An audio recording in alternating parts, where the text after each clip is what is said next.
नमस्कार विद्यार्थी मित्रांनो, आज आपण इंडियन पॉलिटीमधलं जे माइलस्टोन आर्टिकल म्हणलं जातं की जे अत्यंत महत्त्वाचं आहे. म्हणजे खूपदा आपण UPSC आणि MPSCची तयारी करत असताना आर्टिकल 21 फक्त पाठ करतो, आपल्याला कळतच नाही. त्यापासून आर्टिकल 21 आपण शिकणार आहे. आर्टिकल 21 शिकताना आपण एका दगडात 6-7 पक्षी मारणार आहेत. म्हणजे आर्टिकल 21 नेमकं काय आहे, त्यानंतर आपल्याकडं प्रोसिजर इस्टॅब्लिश बाय लॉ आहे का ड्यू प्रोसेस ऑफ लॉ आहे, किंवा आपल्याकडे पार्लमेंटरी सॉव्हर्निटी म्हणजे संसदीय सार्वभौमत्वता आहे की न्यायालयीन सर्वोच्चता आहे. हे सगळ्या गोष्टी आपण शिकणार आहेत. आजसाठी तुमचा एक महत्त्वाचं टार्गेट आहे की हे फक्त एवढं एक आर्टिकल आपण शिकणार आहेत जो अत्यंत इंटरेस्टिंग आणि तुम्हाला स्वतःला, मला पर्सनली वाटतं की तुम्हाला स्वतःला खूप जास्त आवडेल असा हा महत्त्वाचा आणि इंटरेस्टिंग भाग आहे. चालेल, आपण शिकूया आर्टिकल 21. आता आर्टिकल 21 कशाबद्दल बोलतं? Right to life and personal liberty. म्हणजे थोडक्यात मराठीमध्ये सांगायचं झालं तर आर्टिकल 21 हे जीवित आणि व्यक्तिगत स्वातंत्र्य याबद्दल बोलतं. कशाबद्दल बोलतं? जीवित आणि व्यक्तिगत स्वातंत्र्याचा हक्क या अत्यंत महत्त्वाच्या फंडामेंटल राईट बद्दल आर्टिकल 21 सांगतं. आर्टिकल 21 शिकवायला सुरू करण्याच्या अगोदर एक छोटासा मुद्दा तुम्हाला सांगायचा आहे. आर्टिकल 21 हे आपल्या संविधानामधलं सगळ्यात जास्त विस्तृत पद्धतीनं इंटरप्रिट केलं गेलेलं, मोस्ट वाईडली इंटरप्रिट केलं गेलेलं आर्टिकल. म्हणजे ज्या आर्टिकलचा अर्थ खूप जास्त विस्तृतपणे लावला गेला, ज्युडिशरीनं म्हणा, संसदेनं म्हणा, कार्यकारी मंडळानं म्हणा. तर जर विचारलं गेलं की कोणत्या आर्टिकलचा सगळ्यात जास्त विस्तृतपणे खूप जास्त वाईडली अर्थ लावला गेला आहे, तर लक्षात ठेवा ते आहे आर्टिकल 21. बरोबर आहे. आर्टिकल 21ला आपण कलरलेस लेजिस्लेशन सुद्धा म्हणतो. का म्हणतो? त्यामागचं सगळ्यात मेन कारण असं आहे की आर्टिकल 21 जे आहे हे आर्टिकल 21ला आपण कोणत्याही कलरमध्ये टाकू शकतो, कोणत्याही बेसिसवर त्याचं इंटरप्रिटेशन करू शकतो, किंवा आर्टिकल 21 हे सगळ्या गोष्टींना लिंक होतं पाण्यासारखं. त्यामुळे याला आपण काय म्हणतो? कलरलेस लेजिस्लेशन असं म्हणतो. तर आर्टिकल 21 हे आपल्या दैनंदिन जीवनाशी निगडीत आहे. चला आपण सुरू करूया. आर्टिकल 21 कशाबद्दल बोलतं? तर आर्टिकल 21 म्हणतं की प्रत्येक व्यक्तीला, परत एकदा सांगतो, आर्टिकल 21 हे फक्त भारतीय नागरिकांना उपलब्ध नाहीये. आर्टिकल 21 हे सर्व व्यक्तींना उपलब्ध आहे. मी तुम्हाला मागं शिकवलं होतं, फक्त 5 कलमं अशी आहेत जी फक्त भारतीय नागरिकांना उपलब्ध आहेत. ती कलमं आहेत आर्टिकल 15, आर्टिकल 16, आर्टिकल 19, आर्टिकल 29 आणि आर्टिकल 30. ही 5 कलमं सोडली तर इतर सर्वच्या सर्व कलमं ही सर्व व्यक्तींना उपलब्ध आहेत. तर त्या एक गटामधलं आर्टिकल 21 जे आहे हे सर्व व्यक्तींना उपलब्ध आहे, सर्वांना उपलब्ध आहे. ही सगळ्यात महत्त्वाची बाब आहे. चालेल, आपण शिकूया. माझं म्हणणं आहे की प्रत्येकानं हे पाहावं, तुमच्या मित्रांसोबत सुद्धा शेअर करा, कारण हे आर्टिकल प्रत्येकाला माहीत असायला हवं. चला आपण आता इमॅजिन करूया. आर्टिकल 21 शिकण्याच्या अगोदर मला थोडक्यात तुम्हाला एक महत्त्वाचं बॅकग्राऊंड सांगायचं. काय बॅकग्राऊंड आहे? चला, तुम्ही हे व्यक्ती आहात, बरोबर आहे. आता तुम्हाला या संविधानानं खूप सगळ्या प्रकारचे हक्क दिलेले आहेत. पण कसं असतं, जसं तुम्हाला संविधानानं हक्क दिलेत त्याच पद्धतीने त्या हक्कांना कोणीतरी काढून घेणारं, त्या हक्कांना भंग करणारं, त्या हक्कांना व्हायलेट करणारे सुद्धा खूप सगळे घटक असतात, जे कंटिन्युअस तुमच्या स्वातंत्र्याला, तुमच्या हक्काला गदा आणणारे असतात, तुमच्यासोबत भांडणारे असतात, तुमच्या प्रॉपर्टीवर दावा सांगणारे असतात, तुम्हाला भाषण करू न देणारे असतात. खूप सगळ्या टाईपचे लोक असतात, बरोबर. त्यामुळे काय आहे, आता हे जे तुम्ही आहात तर तुम्हाला जे फंडामेंटल राईट दिलेत त्या फंडामेंटल राईटमधला महत्त्वाचा हक्क कोणता? जीवित आणि व्यक्तिगत स्वातंत्र्याचा हक्क.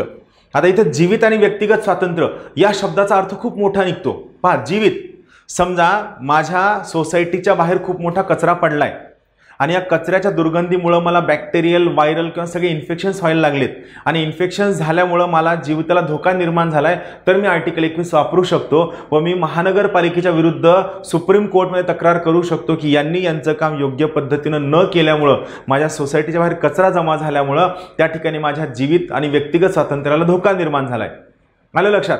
सरकारनं लॉकडाऊन टाकलंय आणि सरकारने लॉकडाऊन टाकल्यामुळं त्या ठिकाणी मी माझ्या स्वतःच्या गोष्टी एन्जॉय करू शकत नाही, माझं व्यक्तिगत स्वातंत्र्य अफेक्ट झालंय. मी याच्या अंतर्गत सुद्धा कोर्टाकडे जाऊ शकतो. कोर्ट ठरवल माझं म्हणणं योग्य आहे की नाही, पण मला सुप्रीम कोर्टकडे जाण्याचा हक्क आहे.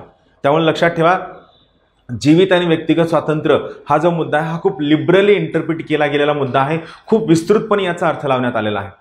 आता आपण काय करूया, हा जो व्यक्ती आहे या व्यक्तीला जो जीवित आणि व्यक्तिगत स्वातंत्र्याचा म्हणजे right to life and personal liberty जो दिलेला आहे, हे 4 घटक काढून घेऊ शकतात. 4 घटक असे आहेत जे या जीवित आणि व्यक्तिगत स्वातंत्र्याच्या हक्कावर गदा आणू शकतात. ते घटक कोणते कोणते? समजा ते घटक या इथं आहे, समजा महेश शिंदे, आणि मुकेश अंबानी किंवा मुकेश अंबानीच्या ऐवजी आपण काय करूया, आपण इथं लिहूया रिलायन्स जिओ. म्हणजे या दोघांना आपण कोणत्या गटात टाकायचं, या दोघांना आपण टाकायचं खाजगी व्यक्ती किंवा संस्था. ही लोक तुमच्या जीवित आणि व्यक्तिगत स्वातंत्र्याचा हक्क काढून घेऊ शकतात. हा एक गट आहे. दुसरा महत्वाचा गट आहे तो म्हणजे न्याय व्यवस्था. आपण काय करतोय, आपण प्रोबॅबिलिटी चेक करतोय की कोण कोण तुमचा जीवित आणि व्यक्तिगत स्वातंत्र्याचा हक्क काढून घेऊ शकतो. दुसरा आहे न्याय व्यवस्था. त्यानंतर तिसरं आहे संसद, ज्याला आपण काय म्हणतो लेजिस्लेचर किंवा कायदे मंडळ. बरोबर आहे, कायदे मंडळ. आणि चौथा महत्वाचा घटक आहे तो आहे कार्यकारी मंडळ.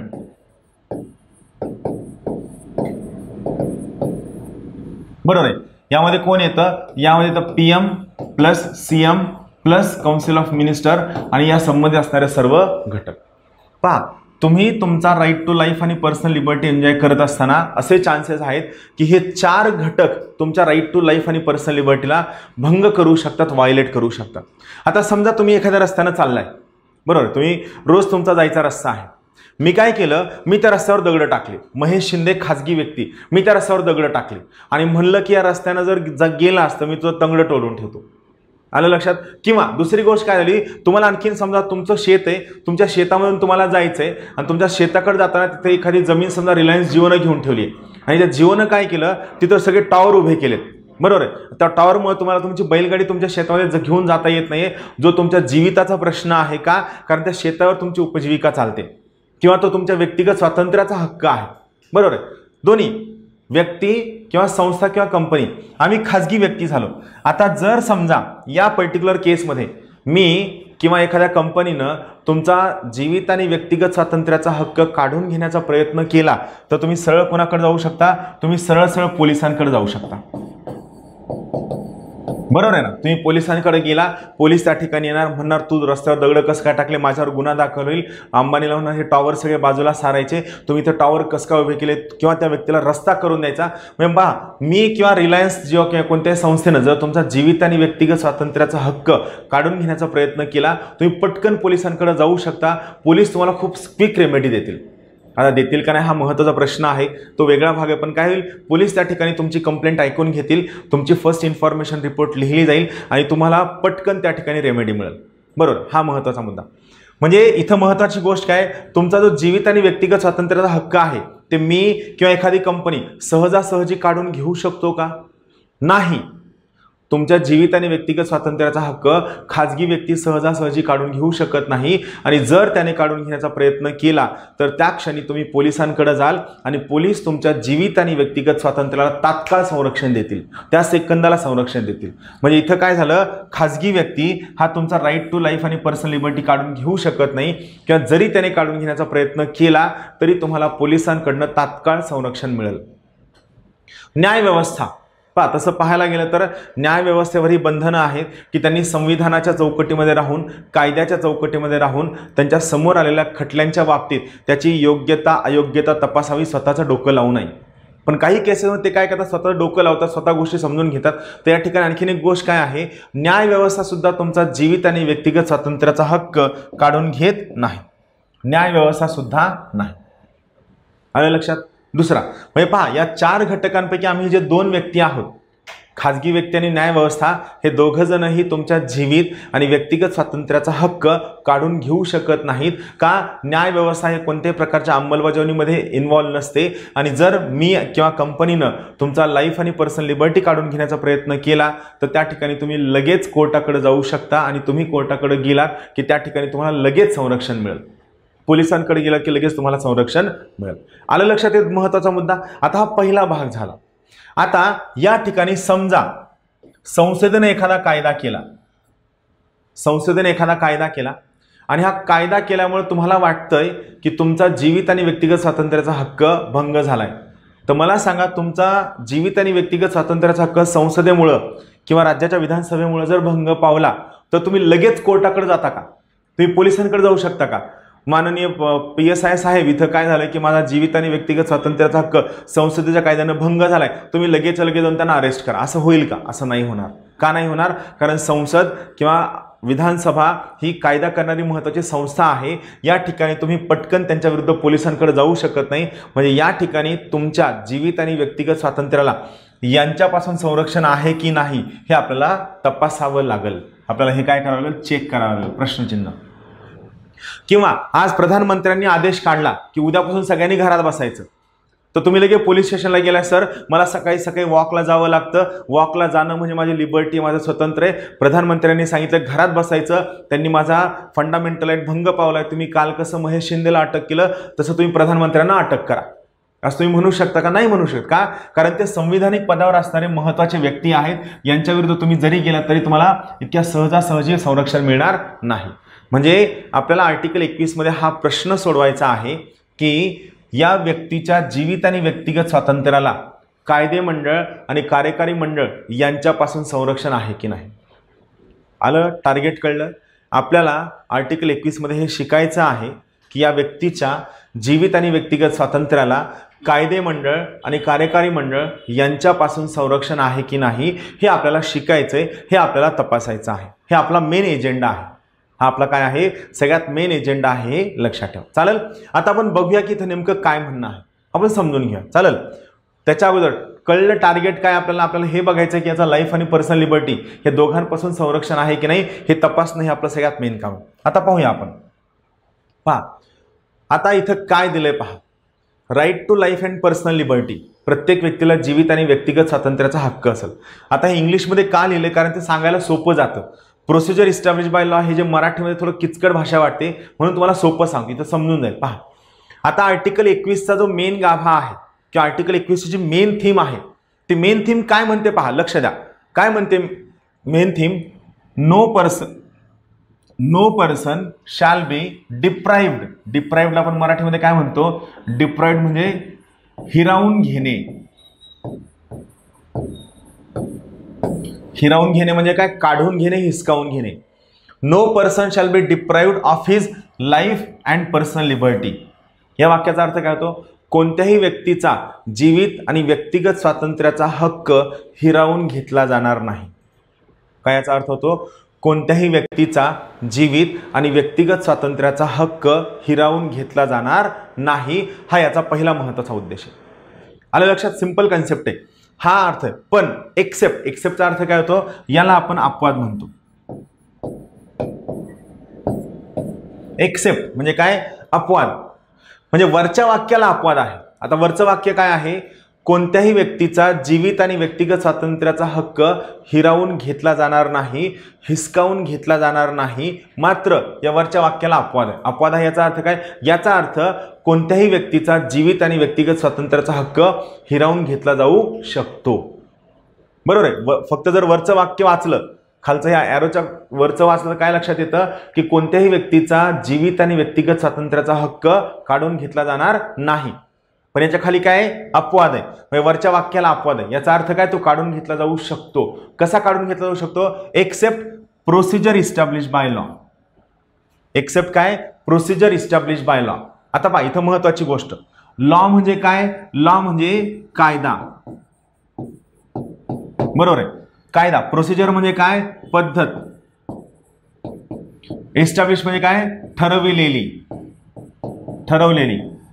म्हणजे मला सांगा, कोणत्याही व्यक्तीचा जीवित आणि व्यक्तिगत स्वातंत्र्याचा हक्क काढून घेतला जाणार नाही. मात्र याला अपवाद आहे. अपवाद काय आहे? कायद्याने ठरविलेली पद्धत. म्हणजे जर समजा कायद्याने एखादी पद्धत ठरविली तर त्या केसमध्ये मात्र त्या व्यक्तीचा जीवित आणि व्यक्तिगत स्वातंत्र्याचा हक्क काढून घेतला जाऊ शकतो. कायद्याने जर पद्धत ठरविली तर या केसमध्ये या व्यक्तीचा जीवित आणि व्यक्तिगत स्वातंत्र्याचा हक्क काढून घेतला जाऊ शकतो. आता महत्त्वाची गोष्ट, आपल्या इथं कायदा कोण करतं? कायदे मंडळ करतं. मग ते केंद्रामध्ये संसद असेल किंवा राज्यामध्ये विधिमंडळ असेल, यांचं काय असतं? कायदा असतं. कायदे मंडळानं कायदा केला, बरोबर आहे, आणि या कायद्यानं जर सांगितलं की याचा जीव काढून घ्या, याची लाईफ आणि पर्सनल लिबर्टी काढून घ्या, तर आपण काढून घेऊ शकतो का आता? येस, आपण काढून घेऊ शकतो. म्हणजे या व्यक्तीचा लाईफ आणि पर्सनल लिबर्टी कुणीच काढून घेऊ शकत नाही, फक्त त्याला एक अपवाद आहे. अपवाद काय आहे? कायद्याने ठरविलेली पद्धत. आणि कायदा कोण करतं? कायदा करतं संसद किंवा कायदा करतं तुमचं विधिमंडळ. कायदा कोण करतं? कायदा करतं तुमची संसद किंवा तुमचं विधिमंडळ हा कायदा करू शकतं.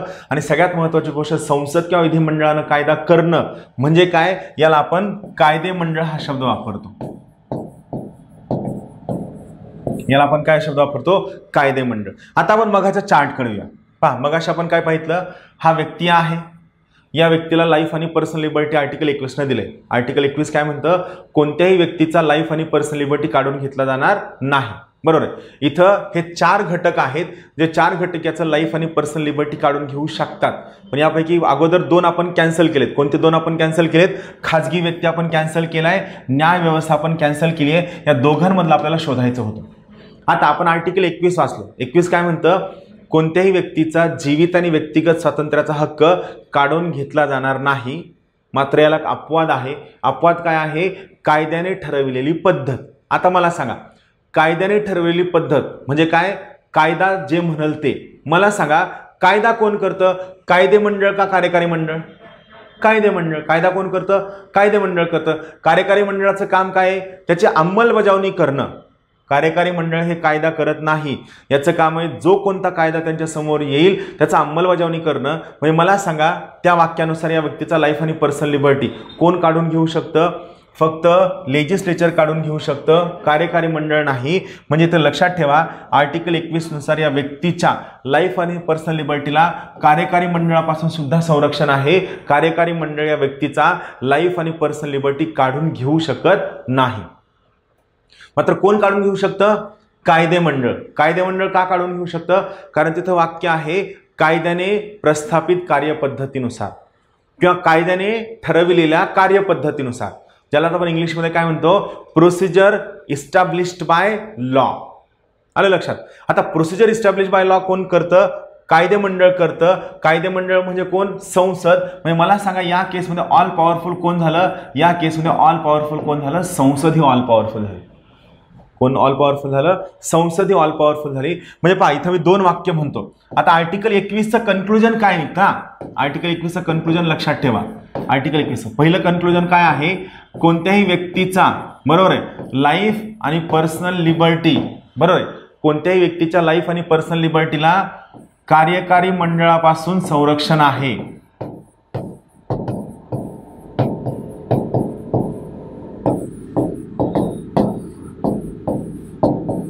कोणत्याही व्यक्तीच्या लाईफ आणि पर्सनल लिबर्टीला म्हणजे जीवित आणि व्यक्तिगत स्वातंत्र्याला कार्यकारी मंडळापासून संरक्षण आहे. म्हणजे कुणीही हे काढून घेऊ शकत नाही. कार्यकारी मंडळ, मंत्रिमंडळ काढून घेऊ शकत नाही. मात्र दुसरं कन्क्लुजन,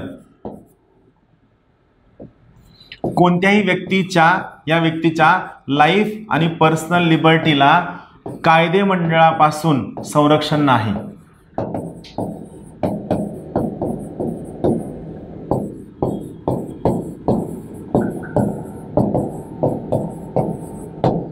म्हणजे काय? कायदेमंडळ हे संरक्षण काढून घेऊ शकतं. कायदेमंडळ काय करू शकतं? हे संरक्षण काढून घेऊ शकतं. कायदेमंडळानं जर कायदा केला की या व्यक्तीला मारून टाका, तर आर्टिकल 21 नुसार तुम्हाला त्याला मारून टाकावं लागल. हो, हाच अर्थ निघतो. का? कारण इथं सरळ सरळ मेन्शन केलेलं आहे. काय मेन्शन केलेलं आहे? कोणत्याही व्यक्तीचा जीवित आणि व्यक्तिगत स्वातंत्र्याचा हक्क हिरावून घेतला जाणार नाही. पण या वाक्याला एक अपवाद आहे. अपवाद काय? प्रोसिजर इस्टॅब्लिश बाय लॉ, म्हणजेच कायद्याने ठरवलेली पद्धत, कायद्याने प्रस्थापित कार्यपद्धत. म्हणजेच इथं ऑल पॉवरफुल कोण झालं? इथं कायदेमंडळ ऑल पॉवरफुल झालं, तर संसद ऑल पॉवरफुल झालं. आर्टिकल 21 नुसार काय झालं? संसद फुल्ली पॉवरफुल झालं. सगळे अधिकार कोणाकडे असतील? संसदेकडे असतील. आलं लक्षात? एवढं कळलं. हे आपण शिकणार आहेत. हे सगळं संपलं नाहीये. जेव्हा सगळ्यात शेवटी संपलं ना, त्यावेळेस तुम्हाला ऍक्च्युअल कळेल की भारतामध्ये काय आहे. हा फक्त याचा अर्थ झाला. आता ही पर्टिक्युलर केस घेऊन काही व्यक्ती कोर्टात गेले, सुप्रीम कोर्टमध्ये गेले. सुप्रीम कोर्टकडे गेल्यानंतर ती सगळ्यात पहिली केस आली, ती आहे ए.के. गोपालन केस. आता या ए.के. गोपालन केसमध्ये 1951ला आर्टिकल 21चा संक्षिप्त अर्थ लावण्यात आला. संक्षिप्त अर्थ म्हणजे काय, याला आपण इंग्लिशमध्ये म्हणूया नॅरो अर्थ लावण्यात आला. नॅरो इंटरप्रिटेशन म्हणजे काय, संक्षिप्त म्हणा किंवा संकुचित अर्थ लावण्यात आला, नॅरो इंटरप्रिटेशन करण्यात आलं. आर्टिकल 1901 गोपालन केसमध्ये 1951ला आर्टिकल 21चा संक्षिप्त संकुचित अर्थ लावण्यात आला आणि ते काय म्हणतं बघा, यानुसार आता सुप्रीम कोर्टचं जजमेंट पहा, यानुसार कोणत्याही व्यक्तीच्या लाईफ आणि पर्सनल लिबर्टीला कार्यकारी मंडळाच्या, कार्यकारी मंडळ म्हणजे कोण, प्रधानमंत्री प्लस चीफ मिनिस्टर प्लस त्यांचे मंत्रिमंडळ प्लस त्यांच्यासाठी काम करणारे इतर अधिकारी, या सगळ्यांना आपण कार्यकारी मंडळ म्हणतो. एके गोपालन केसनुसार कोणत्याही व्यक्तीच्या लाईफ आणि पर्सनल लिबर्टीला कार्यकारी मंडळाच्या मनमानी, मनमानी म्हणजे मन मानल तसं, आर्बिट्ररी ऍक्शन पासून संरक्षण आहे. म्हणजे काय, मंत्रिमंडळ कोणत्याही व्यक्तीचा लाईफ आणि पर्सनल लिबर्टी काढून घेऊ शकत नाही, मात्र कायदे मंडळाच्या मनमानी कारभारापासून संरक्षण नाही.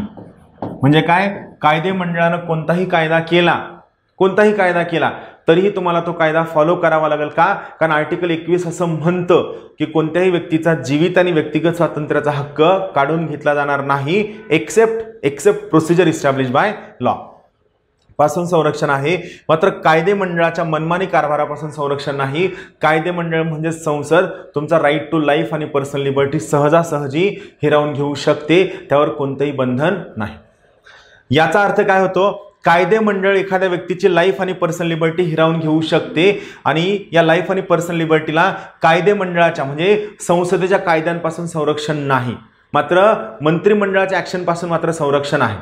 म्हणजे एखाद्या मंत्र्यानं जर तुमच्या विरुद्ध मनमानी पद्धतीने वागण्याचा प्रयत्न केला तर तुम्ही कोर्टात जाऊ शकता, मात्र कायदे मंडळानं मनमानी पद्धतीने वागलं तर आर्टिकल 21 नुसार तुम्ही सुरुवातीला एके गोपालन केस नंतर असं कोर्टात जाऊ शकत नव्हता, कारण त्यांचं म्हणणं होतं की त्यांना 100% अधिकार आहे.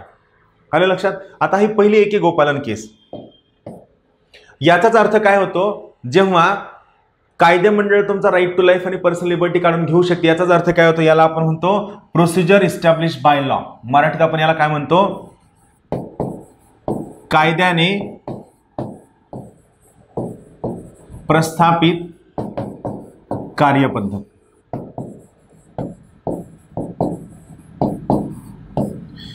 कायद्याने प्रस्थापित कार्यपद्धत म्हणजे काय, कायदा म्हणेल ते फायनल, कायद्याचं जे म्हणणं असेल ते फायनल असेल, त्याला चॅलेंज केलं जाऊ शकत नाही.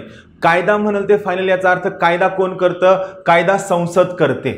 म्हणजे कोण इथं ऑल पॉवरफुल झालं, इथं संसद ऑल पॉवरफुल झाली, पार्लमेंट ऑल पॉवरफुल झाली. यालाच आपण काय म्हणतो, पार्लमेंटरी सॉव्हरेनिटी म्हणतो. यालाच आपण काय म्हणतो, पार्लमेंटरी सॉव्हरेनिटी किंवा संसदीय सार्वभौमत्व म्हणतो. म्हणजे एके गोपालन केसमध्ये काय सिद्ध झालं की भारतामध्ये संसदीय सार्वभौमत्वता आहे, हे त्यांनी प्रूव्ह केलं. आणि दुसरी गोष्ट काय सिद्ध झाली की भारतामध्ये प्रोसिजर इस्टॅब्लिश बाय लॉ आहे, हे त्यांनी सिद्ध केलं. का सिद्ध केलं, कारण त्यांनी आर्टिकल 21चा संकुचित अर्थ लावला, नॅरो मिनिंग लावला. आलं लक्षात. नॅरो मिनिंग मध्ये त्या व्यक्तीच्या लाईफ आणि पर्सनल लिबर्टीला खाजगी व्यक्तीपासून संरक्षण आहे, न्यायमंडळ काढून घेऊ शकत नाही, कार्यकारी मंडळापासून संरक्षण आहे.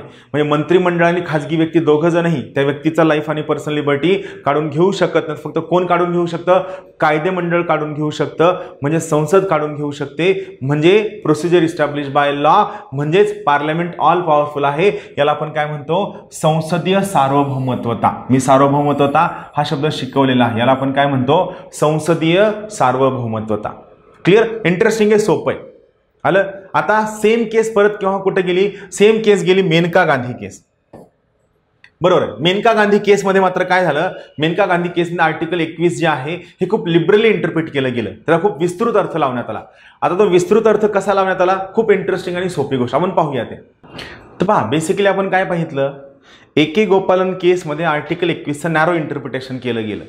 मात्र जेव्हा मेनका गांधी केस सुप्रीम कोर्टच्या बेंच समोर आली त्यावेळेस मात्र सुप्रीम कोर्टनं आर्टिकल 21चं ब्रॉड इंटरप्रिटेशन केलं, वाईडर विस्तृत. म्हणजे त्यांचं काय म्हणणं होतं, तोपर्यंत बऱ्याच गोष्टी वाढल्या होत्या आणि ज्युडिशरीचे ॲक्टिव्हिझम खूप जास्त वाढलं होतं. म्हणजे ज्युडिशरी स्वतः खूप सगळ्या घटकांमध्ये केस येण्याच्या अगोदरही त्या ठिकाणी सुओ मोटो म्हणजे आपण स्वतःहून तक्रार दाखल करून घ्यायची, आपण स्वतः तक्रारीमध्ये लक्ष द्यायची, हे सगळं त्या ठिकाणी विस्तृत पद्धतीनं आणि व्यवस्थित पद्धतीनं चाललं होतं. आता इथं काय झालं, मेनका गांधी केसमध्ये मात्र सुप्रीम कोर्टनं स्वतःचं जजमेंट रिव्ह्यू केलं. मी तुम्हाला आणखीन एक मागं ज्युडिशरी शिकवताना शिकवलं होतं, सुप्रीम कोर्टच्या सगळ्या व्याख्यांपैकी एक महत्त्वाची व्याख्या आहे, supreme court is a court of review. म्हणजे काय, सुप्रीम कोर्ट हे रिव्ह्यूचं न्यायालय आहे. याचा अर्थ काय आहे, सुप्रीम कोर्टचं जे अगोदरचं जजमेंट आहे, या जजमेंटला सुप्रीम कोर्ट स्वतः परत रिव्ह्यू करून स्वतः दिलेला निर्णय बदलवू शकते. पण हे बदलवत असताना महत्त्वाचा नियम काय आहे, नियम असा आहे की हा जजमेंट रिव्ह्यू करत असताना सुप्रीम कोर्टनं जुना जजमेंट देताना जेवढ्या नंबर ऑफ जजेसची बेंच आहे, खंडपीठ आहे, त्यापेक्षा जास्त जजेस त्या ठिकाणी बसायला हवे. फॉर एक्झाम्पल, जर जुना निर्णय 3 न्यायाधीशांनी दिला असेल तर तो निर्णय रिव्ह्यू करण्यासाठी कमीत कमी 5 न्यायाधीश लागतील. किंवा जर एखादा निर्णय 5 न्यायाधीशांनी दिला असेल तर 7 न्यायाधीश लागतील. या पद्धतीनं प्रत्येक वेळेस जजमेंट रिव्ह्यू करत असताना नंबर ऑफ जजेसची संख्या जी आहे त्या खंडपीठावरची, ही संख्या वाढायला हवी. हा सगळ्यात महत्त्वाचा मुद्दा आहे. आता इथं बेसिक काय लक्षात ठेवायचं आहे, आत्तापर्यंत सुप्रीम कोर्टचे जजमेंट्स देत असताना जी सगळ्यात मोठी बेंच आहे ती मोठी बेंच बसली होती केशवानंद भारती केस 1973, 24 एप्रिल 1973.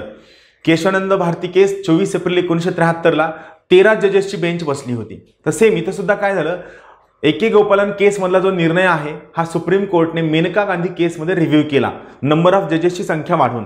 आता रिव्ह्यू केला म्हणजे काय, जजमेंट चेंज केलं.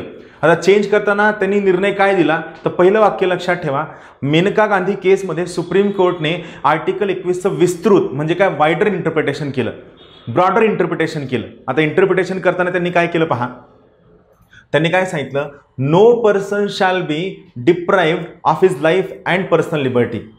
मगाचं वाक्य ॲज इट इज कंटिन्यू ठेवलं, कोणत्याही व्यक्तीचा जीवित आणि व्यक्तिगत स्वातंत्र्याचा हक्क काढून घेतला जाणार नाही. कोणत्याही व्यक्तीचा जीवित आणि व्यक्तिगत स्वातंत्र्याचा हक्क काढून घेतला जाणार नाही, एक्सेप्ट, म्हणजे त्याला एक अपवाद आहे, except procedure establish by law. म्हणजे काय, जे जुनं जजमेंट होतं त्यांनी ॲज इट इज कंटिन्यू ठेवलं, कोणत्याही व्यक्तीचा जीवित आणि व्यक्तिगत स्वातंत्र्याचा हक्क काढून घेतला जाणार नाही. मात्र त्याला एक अपवाद आहे प्रोसिजर इस्टॅब्लिश बाय लॉ.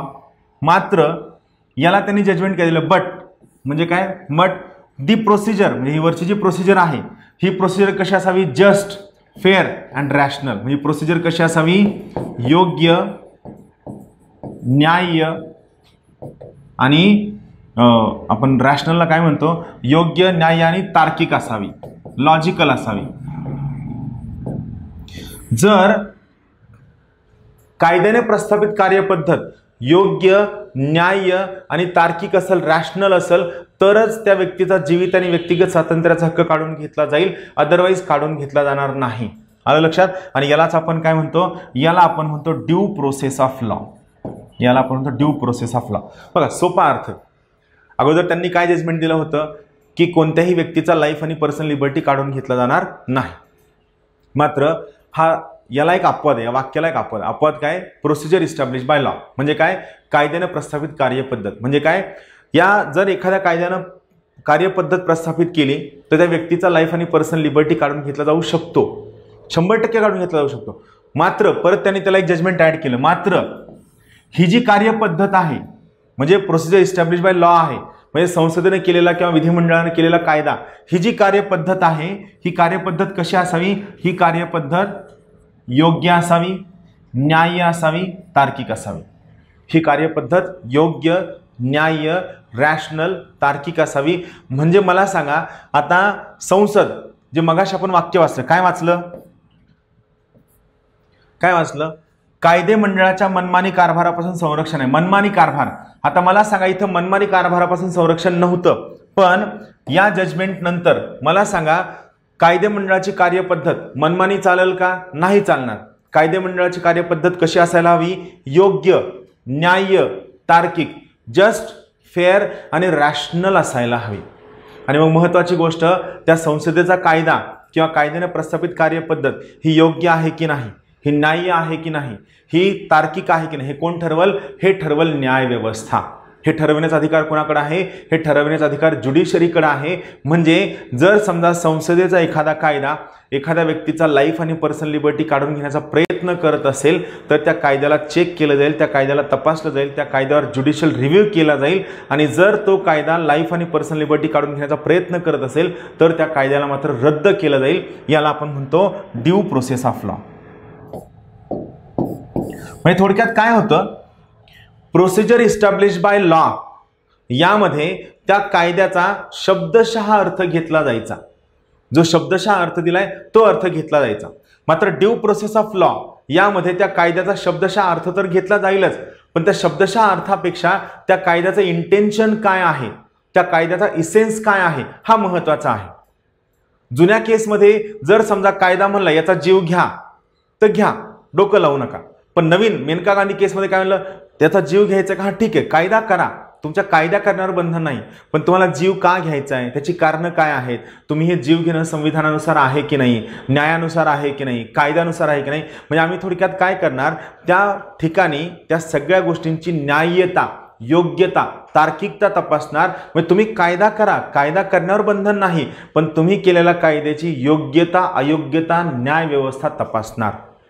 मग ए के गोपालन केसमध्ये कोण ऑल पॉवरफुल होतं, संसद ऑल पॉवरफुल होती. संसद म्हणल तो कायदा होता, संसदेच्या विरुद्ध कोणालाही जाण्याचा हक्क नव्हता. पण सेम गोष्ट कुठं चेंज झाली, सेम गोष्ट या ठिकाणी चेंज झाली आणि संसद म्हणल तो कायदा नाहीये. नवीन नियमानुसार काय आहे, या ठिकाणी साधा सोपा कन्सेप्ट आहे की संसद म्हणल ती पूर्व दिशा नाहीये. या ठिकाणी संसदेचं म्हणणं, संसदेचा कायदा याला ज्युडिशरीच्या चष्म्यामधून तपासलं जाईल, ते योग्य आहे की अयोग्य हे तपासलं जाईल आणि जर ते योग्य वाटलं नाही तर त्या ठिकाणी त्याला सरळ सरळ रद्द ठरविलं जाईल. हा सगळ्यात महत्त्वाची बाब. आलं लक्षात. तर याला आपण काय म्हणतो, ड्यू प्रोसेस ऑफ लॉ.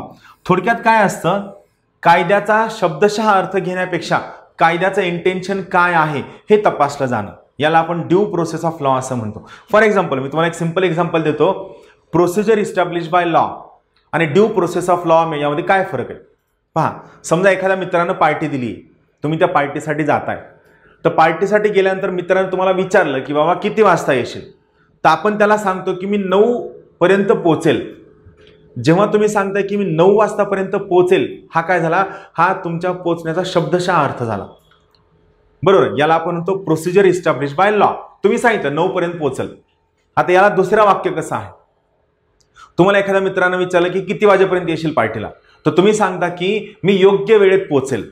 तुम्ही वेळ सांगितलाय का, नाही, तुम्ही काय सांगितलं, मी योग्य वेळेत पोहोचेल. आता तुम्हाला माहिती आहे जेव्हा लेट नाईट पार्टीज असतात त्या सुरूच होतात 11 वाजता आणि या संपतात किती वाजता, 2, 2:30, 3 वाजता. म्हणजे 9 वाजता जाऊन तिथं आपण काय करणार, माशा मारत बसणार का. म्हणून तुम्ही काय म्हणला, मी योग्य वेळेत पोहोचेल. याचा अर्थ काय झाला, तुम्ही इंग्लिशमध्ये काय सांगता, I will be there in due time. I will be there in due time. म्हणजे तुम्ही काय सांगताय, पार्टी 9 वाजता सुरू होतीये, पण तुम्ही 9 वाजता जाणार नाहीयेत. तुम्ही 9 पण म्हणत नाही, 10 पण म्हणत, तुम्ही 11 पण म्हणत नाही. तुम्ही काय सांगताय, पार्टी सुरू होण्याच्या योग्य वेळेला मी पोहोचल. हा फरक आहे शब्दशः अर्थ आणि ड्यू. जेव्हा एखाद्या व्यक्तीचा लाईफ आणि पर्सनल लिबर्टी संसद काढून घेऊ शकते, हे वाक्य तर काढून घेऊ शकते, पण इथं ज्युडिशरी काय म्हणते, हो काढून घ्या ना, काढून घेण्यासाठी अधिक अडचण नाही, पण हा कायदा काढून घेत असताना तुम्ही तो कायदा योग्य आहे की नाही, न्याय्य आहे की नाही, या सगळ्या गोष्टी आम्ही तपासू. याला म्हणायचं ड्यू प्रोसेस ऑफ लॉ. याला म्हणायचं ड्यू प्रोसेस ऑफ लॉ. थोडक्यात का ड्यू प्रोसेस ऑफ लॉ काय दाखवते, त्या कायद्याचा मतित अर्थ, त्याचा इसेन्स दाखवते. पण मला सांगा सगळ्यात महत्त्वाची गोष्ट, ड्यू प्रोसेस ऑफ लॉ मध्ये सगळ्यात जास्त ताकद किंवा सगळ्यात जास्त स्ट्रेंथ कुणाकडे असते, सगळ्यात जास्त स्ट्रेंथ ही कुणाकडे असते, ही न्याय व्यवस्थेकडे असते. बरोबर आहे, कुणाकडे असते, न्याय व्यवस्थेकडे असते. का, कारण संसदेने केलेला कायदा योग्य आहे की नाही, न्याय्य आहे की नाही, तार्किक आहे की नाही, हे कोण तपासतं, हे ज्युडिशरी तपासते, हे न्याय व्यवस्था तपासते. तो हा कशाचा भाग झाला, हा सगळ्यात महत्त्वाचा भाग झाला ड्यू प्रोसेस ऑफ लॉचा. बरोबर आहे. प्रोसिजर इस्टॅब्लिश बाय लॉ, यात ऑल पॉवरफुल कोण होतं, यात संसद ऑल पॉवरफुल होतं. बरोबर आहे. याला आपण काय शब्द वापरला, संसदीय सार्वभौमत्वता. आणि ड्यू प्रोसेस ऑफ लॉ मध्ये कोण ऑल पॉवरफुल आहे, न्याय व्यवस्था ऑल पॉवरफुल आहे. आता आठवतात संविधानाचे वैशिष्ट्य. संविधानाचे वैशिष्ट्य शिकवताना मी सांगितलं होतं, ब्रिटनमध्ये संसद ऑल पॉवरफुल आहे, अमेरिकेमध्ये न्याय व्यवस्था ऑल पॉवरफुल आहे. बरोबर आहे. ब्रिटनमध्ये संसद ऑल पॉवरफुल आहे आणि अमेरिकेमध्ये न्याय व्यवस्था ऑल पॉवरफुल आहे. आपल्याकडे दोन्हीपैकी एक जण पॉवरफुल आहे का, नाही. आपल्याकडे दोन्हीपैकी कुणीही पॉवरफुल नाही. आपल्याकडे काय आहे, आपल्याकडे दोन्हीचा संगम आहे. आपल्याकडे काय आहे, संसदीय सार्वभौमत्वता व न्यायालयीन सर्वोच्चता या दोन्हीचा संगम आहे. ही सगळ्यात बेसिक बाब आहे. राहील लक्षात. आपल्याकडे संसदीय सार्वभौमत्वता आणि न्यायालयीन सर्वोच्चता या दोन बाबींचा सगळ्यात महत्त्वाचा संगम आहे. त्यामुळे ही महत्त्वाची गोष्ट आलं लक्षात. इथं म्हणजेच एखाद्या व्यक्तीच्या लाईफ, आता या मेनका गांधी केस नंतर म्हणजेच एखाद्या व्यक्तीच्या लाईफ आणि पर्सनल लिबर्टीला कार्यकारी मंडळ आणि कायदे मंडळ दोघांच्याही मनमानी ॲक्शन पासून संरक्षण उपलब्ध आहे. म्हणजे मेनका गांधी केस नंतर फक्त कार्यकारी मंडळापासूनच नाही तर कायदे मंडळाच्या सुद्धा मनमानी ॲक्शन पासून त्यांच्या याला संरक्षण आहे. सगळ्यात महत्त्वाची बाब आहे. एखाद्या व्यक्तीच्या लाईफ आणि पर्सनल लिबर्टीला कार्यकारी मंडळ आणि कायदे मंडळ दोघांच्याही मनमानी ॲक्शन पासून संरक्षण आहे. यालाच आपण काय म्हणतो, याला आपण ड्यू प्रोसेस ऑफ लॉ असं म्हणतो. याचाच अर्थ काय आहे, याचाच अर्थ भारतामध्ये पार्लमेंटरी सॉव्हरेनिटी आणि ज्युडिशियल सुप्रीमेसी याचा सिंथेसिस आहे, म्हणजे आपण शिकलेलो आहोत. आलं लक्षात.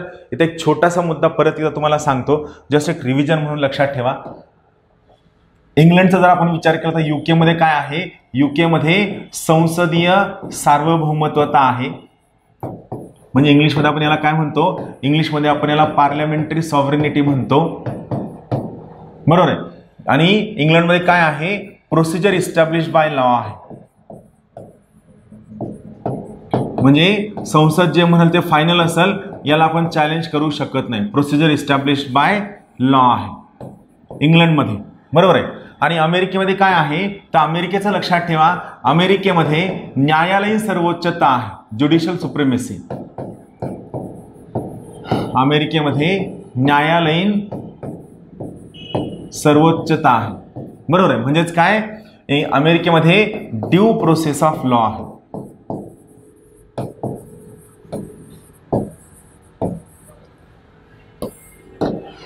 आणि भारतामध्ये काय आहे, भारतामध्ये लक्षात ठेवा, भारतामध्ये या दोन्ही गोष्टींचा संगम आहे. प्रोसिजर इस्टॅब्लिश बाय लॉ आणि ड्यू प्रोसेस ऑफ लॉ यांचा संगम आहे. म्हणजे काय, भारतामध्ये आपली संसद हवा तो कायदा करू शकते, कायदा करण्यावर बंधन नाही, पण हा केलेला कायदा योग्य आहे की अयोग्य हे तपासण्याचा अधिकार आपल्या ज्युडिशरीला आहे. म्हणजेच भारतामध्ये प्रोसिजर इस्टॅब्लिश बाय लॉ आणि ड्यू प्रोसेस ऑफ लॉ यांचा संगम आहे. म्हणजे सुरुवातीला प्रोसिजर इस्टॅब्लिश बाय लॉ आहे, पण ही प्रोसिजर कशी असावी, योग्य असावी, न्याय्य असावी, वाजवी असावी, तरच त्याला आपण ड्यू प्रोसेस ऑफ लॉ असं म्हणतो. म्हणजे भारतामध्ये संसदीय सार्वभौमत्वता व न्यायालयीन सर्वोच्चता यांचा संगम आहे. क्लिअर. एक 2 मिनिटात रिव्हिजन करू. सगळ्यात पहिला आहे आर्टिकल 21. त्याच्या अगोदर छोटासा मुद्दा, आर्टिकल 21 एवढं लिबरली इंटरप्रिट केलं गेलेलं आहे की तुम्ही आर्टिकल 21ला काहीही लिंक करू शकता. Right to information, right to clean water, right to clean environment, right from all noise pollution, हा सगळा तुमच्या आर्टिकल 21 मध्ये येतो. एवढं आर्टिकल 21ला लिबरली इंटरप्रिट केलं गेलेलं महत्त्वाचं आर्टिकल आहे. राहील लक्षात. हे सगळ्यात बेसिक मुद्दे जे तुम्हाला माहीत असायला हवे, बरोबर आहे. म्हणजे थोडक्यात काय की सर मोठ्यानं बोलू नका, तुम्ही मोठ्यानं बोलल्यामुळे खूप मोठं नॉईज पोल्युशन होतं आणि त्या नॉईज पोल्युशनमुळे मला त्रास होतो, तर यामुळं आर्टिकल 21ने तुमच्या मोठ्यानं बोलल्यामुळं माझ्या जीविताला धोका आहे, तुम्ही मोठ्यानं बोलू नका, हे सुद्धा त्या ठिकाणी विरोध केला जाऊ शकतो. आलं लक्षात. हे आर्टिकल 21 आहे, the most liberally interpreted article of Indian constitution. राहील लक्षात. हे एकदा मुद्दा कळला की तुम्हाला क्लिअर आहे. चालेल. आता बघा, मी 2 मिनिटात रिव्हिजन करून देतो, हे महत्त्वाचं आहे.